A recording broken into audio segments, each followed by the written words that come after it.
दोस्तों, विश्वास है तो आस्था है और आस्था है तो रास्ता है। जी हाँ, मैं आज आपके साथ बात करने वाला हूँ बिलीफ सिस्टम के ऊपर। बिलीफ इन द सेंस निष्ठा, भरोसा, विश्वास। आखिर ये होता क्या है, क्यों ज़रूरी है और कैसे इसको डेवलप किया जाए? इसके बारे में इन 3 टॉपिक पर मैं आज आपसे बात करूँगा। सबसे पहले समझते हैं बिलीफ सिस्टम होता क्या है। बिलीफ का अर्थ जैसा मैंने आपको कहा कि भरोसा, विश्वास।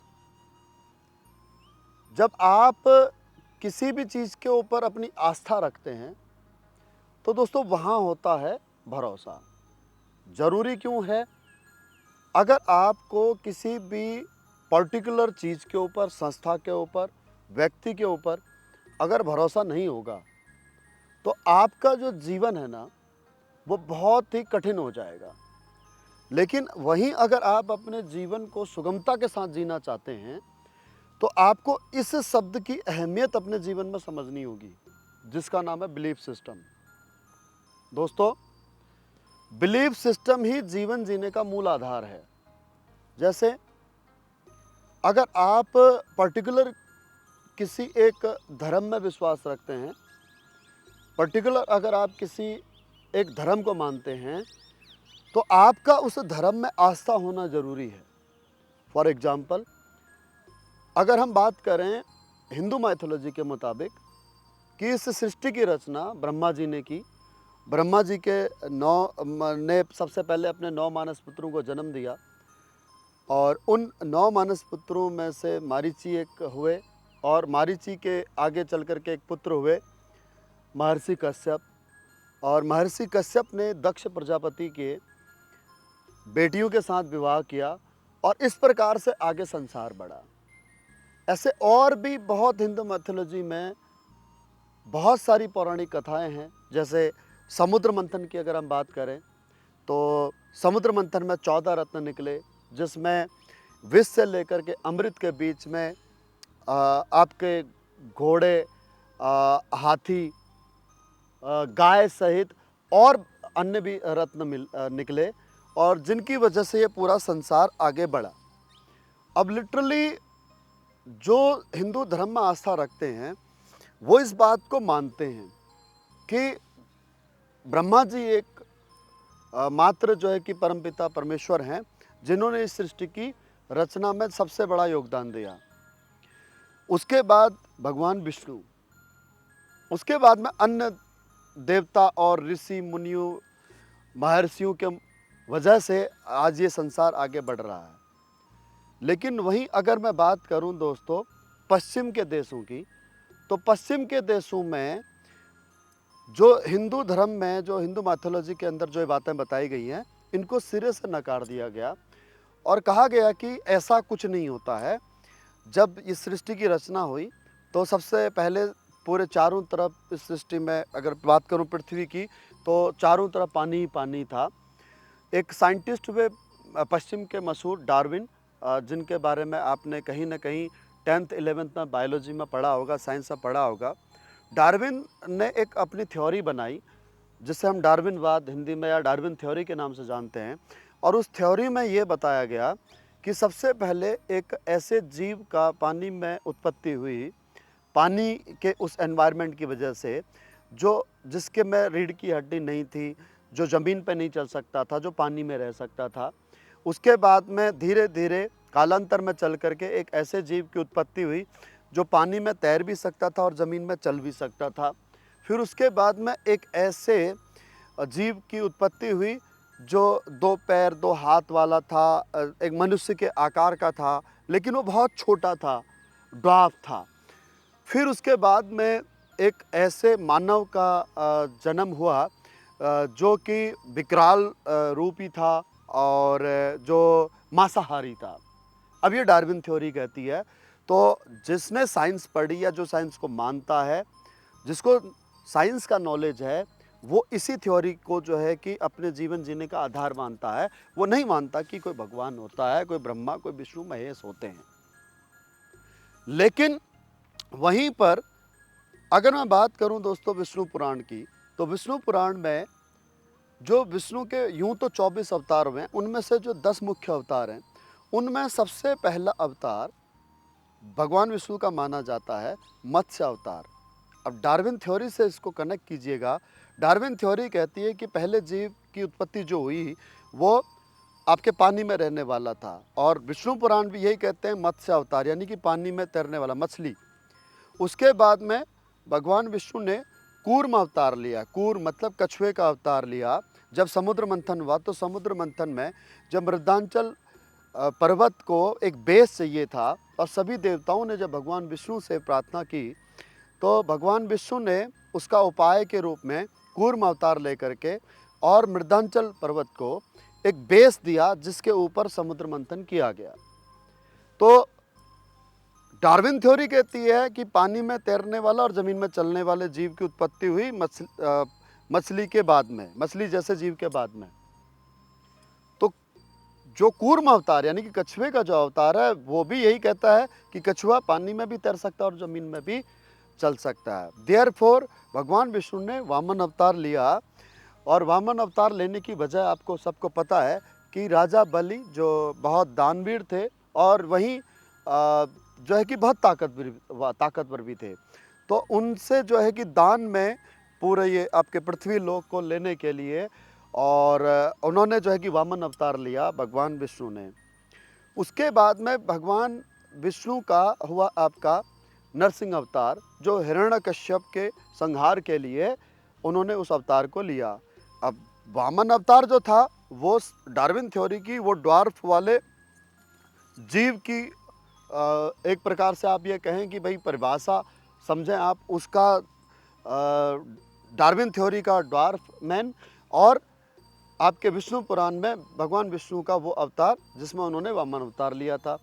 यहाँ पर उसके बाद में डार्विन थ्योरी कहती है कि एक मांसाहारी मनुष्य बना, तो यहाँ नरसिंह अवतार यानी कि शरीर जो है कि मनुष्य का, और हाथ के पंजे और मुंह जो है कि वो सिंह का, जो जिन्होंने अपने हाथ के पंजों से और हिरण्यकश्यप का वध किया। तो अब किस बात को हम माने, किस बात को हम समझें, यानी कि जिस बात पे हमें विश्वास है वो हमारे जीवन जीने का आधार बनेगा। आपको अगर जीवन जीना है तो किसी न किसी आपको एक विचारधारा पर आपको बिलीफ अपना बनाना होगा, अपना विश्वास आपको बनाना होगा। अगर आपका विश्वास कमज़ोर है तो फिर आपके साथ में वही कहानी होगी। जैसे अगर मैं बात करूं धर्म की, अगर मैं बात करूं, अगर मैं आपके हिंदुत्व की बात करूं, तो एक कहावत है मानो तो देवता और न मानो तो पत्थर। तो आपको अगर एक पत्थर को, एक मूर्ति को अगर आपको देवता मानना है तो सबसे पहले अपना बिलीफ सिस्टम आपको डेवलप करना होगा। तो बिलीफ सिस्टम क्या होता है ये आपको समझ में आ गया होगा। अब बिलीफ सिस्टम क्यों ज़रूरी होता है ये भी मैंने इसका कुछ अंश आपको समझाया है कि बिलीफ सिस्टम इसलिए जीवन ज़रूरी है क्योंकि आपको एक जीने का आधार मिलता है। आखिर आप जीवन किसके किन नियमों पर जिएंगे, आपके लिए कोई तो ऐसे नियम होने चाहिए, क्योंकि आप और मैं, हम सब लोग एक आमजन हैं, हमारे खुद के कोई नियम नहीं है। हम लोग कहीं ना कहीं किसी के नियमों के आधार पर चलते हैं, चाहे वो हम स्कूल की बात करें, चाहे हम हमारे घर में माता पिता की बात करें, बड़े बुजुर्गों की बात करें, समाज की बात करें, या हम किसी राजनीतिक पार्टी का समर्थन करते हैं उसकी बात करें, किसी का विरोध करते हैं उसकी बात करें, कोई फिल्म हमें अच्छी लगती है, कोई किसी फिल्म का सब्जेक्ट हमें अच्छा लगता है, किसी फिल्म का सब्जेक्ट हमें अच्छा नहीं लगता, कोई व्यक्ति हमें अच्छा लगता है, कोई नहीं लगता है, तो आखिर उसका पीछे कारण क्या है? उसके पीछे कारण है सिर्फ और सिर्फ क्या? एक हमारी विचारधारा। वो विचारधारा कहाँ से डेवलप होती है दोस्तों? विचारधारा डेवलप होती है हमारे नॉलेज से, हमारे सोर्स ऑफ नॉलेज से, कि यानी कि हमें जो ज्ञान अर्जित हो रहा है, वो जो हमें इन्फॉर्मेशन हमें ट्रांसफ़र हो रही है पीढ़ी दर पीढ़ी, वो इन्फॉर्मेशन हमें किस प्रकार की ट्रांसफ़र हो रही है, वो ही हमारे जीने का आधार बनेगा और वहीं से हमारा विश्वास बनेगा। जैसे उदाहरण के तौर पर आपने एक कहावत सुनी होगी कि बिल्ली के रास्ता काटने से अशुभ होता है। एक सवाल मेरा कि क्या आपके साथ में कभी ऐसा हुआ? अगर हुआ है तो कमेंट बॉक्स में आप ज़रूर डालें। अब दूसरा सवाल मेरा, क्या उससे पहले या उसके बाद में कभी बिल्ली ने रास्ता नहीं काटा? आपका जवाब होगा यस। लेकिन उस दिन बिल्ली के रास्ता काटने से जो आपके साथ में कोई दुर्घटना घटी, कुछ अशुभ हुआ, तो आपको ये कन्फर्म हो गया कि भाई वाकई में जो कहावत बनी है, जो आपको जानकारी मिली है कि बिल्ली के रास्ता काटने से अशुभ होता है, आपने उस दिन मान लिया। इसी प्रकार से दोस्तों, आप, मैं ज़्यादा गहराई में नहीं लेकर के जाऊंगा, लेकिन आप अपने धर्म पर विश्वास करते हैं नहीं करते हैं, ये सिर्फ इसी बात पे आपका टिका हुआ है, इसका आधार कि आपको उसकी जानकारी कितनी है। एक एग्जाम्पल मैं आपको देता हूँ। मैं अभी इस समय पर वर्तमान में खजुराहो में हूँ। खजुराहो में एक मतंगेश्वर महाराज का मंदिर है। मतंगेश्वर महादेव यानी कि भगवान शिव का मंदिर है, और वो लगभग आपका 1000 वर्ष से पुराना मंदिर है। और इसके बारे में जो पौराणिक कथाएं हैं, जो यहाँ पर मैंने बुज़ुर्गों से और जो यहाँ के आपके धर्मगुरु हैं, पंडित जी हैं, उनसे पूछा, तो पता लगा कि ये सबसे पहली बात तो स्वयंभू हैं, यानी कि ज़मीन से स्वयं प्रकट हुए हैं। और ज़मीन से स्वयं केवल एक आधा फिट का कोई शिवलिंग प्रकट नहीं हुआ है दोस्तों, बल्कि वो लगभग 18 फीट है उसकी हाइट। और इसको आधार देने के लिए, इस मंदिर को आधार देने के लिए, ज़मीन, जो मंदिर का जो आपका बेस है यानी कि फर्श है, उसको ज़मीन से 9 फीट ऊपर उठाया गया है। अर्थात शिवलिंग दिखाई देता है लगभग 9 फीट के आसपास, इतना ही वो ज़मीन के अंदर भी है। और इसकी सबसे बड़ी खूबी क्या है? आज आपका मतंगेश्वर महादेव पर विश्वास बढ़ाने का मैं काम कर रहा हूं दोस्तों, कि इसकी सबसे बड़ी खूबी यह है कि यह हर साल एक चावल के दाने के बराबर बढ़ रहा है। जी हाँ दोस्तों, जो कई सालों से यहाँ पर पुजारी हैं, उनसे मैंने बात की, तो उन्होंने इस बात की तस्दीक की। और आप मेरे अलावा भी और कहीं से आप सुन लेंगे, अगर आप इसके बारे में जानना चाहेंगे, इतिहास अगर जानना चाहेंगे, तो अगर वाकई में अगर पत्थर का आकार बढ़ रहा है दोस्तों, अगर उस आपके मुताबिक अगर वो पत्थर है, मेरे मुताबिक अगर वो मेरे महादेव हैं, तो अगर उनका आकार बढ़ रहा है, तो मेरी आस्था बढ़ेगी या नहीं बढ़ेगी? इसी से रिलेटेड एक और आपका जो है कि प्रसंग मैं आपको बताना चाहता हूँ, भगवान जगन्नाथ का। भगवान जगन्नाथ धाम जो पुरी में है उड़ीसा के, वहाँ पर जो फ्लैग है वो हवा के विपरीत बहता है। आप सबने सुना होगा, मैंने इसको प्रैक्टिकली अनुभव किया है। मैं अक्सर वहाँ पर जाता रहता हूँ। और वहाँ की दूसरी खूबी यह है कि वो यूँ तो समुद्र के बिल्कुल नज़दीक है मंदिर, लेकिन समुद्र की जो पानी के जो लहरों की जो आवाज़ है, कल कल जो एकदम से लहरें जब आती हैं, तो अब वो आवाज़ जब आप मंदिर के गर्भगृह में होते तो वहाँ नहीं सुनाई देती है। ये प्रैक्टिकली है, ये मैंने महसूस किया है। तब इसके पीछे की जो पौराणिक कथा वो है क्या? इसके पीछे की पौराणिक कथा कुछ इस प्रकार से है दोस्तों। सोमनाथ में जब द्वारकाधीश यानी कि भगवान श्री कृष्ण को जब बाण लगा भील के द्वारा उनके पैर में, तब उनका शरीर जो है कि आपका तो आप नश्वर हो गया, नष्ट हो गया, लेकिन उनका जो हृदय है वो समुद्र से बहते हुए जगन्नाथपुरी पहुंचा। और इस प्रकार से वहाँ भगवान जगन्नाथ के धाम की मंदिर की स्थापना हुई। आज भी अगर आप लोगों को पता है तो वहाँ पर कई सालों में, हर सालों में 10-12 सालों के अंदर वहाँ पर उनके पूरे उस बाहरी आवरण को चेंज किया जाता है। और जो जानकार हैं वो बताते हैं कि उसके अंदर कुछ सजीव सी चीज़ लगने वाली चीज़ ऐसी है जो ट्रांसफ़र की जाती है बाहर के आवरण में। एनी हाउ, अब बात करते हैं दोस्तों उस आपके पताका के विपरीत दिशा में बहने की। तो उसके पीछे की कहानी इस प्रकार से है। द्वारकाधीश यानी कि भगवान जगन्नाथ यानी कि भगवान श्री कृष्ण यानी कि भगवान विष्णु का स्वरूप जब अपने शयन कक्ष में आराम कर रहे थे जगन्नाथपुरी में, तो उनको समुद्र के लहरों की आवाज़ से डिस्टर्बेंस हो रहा था।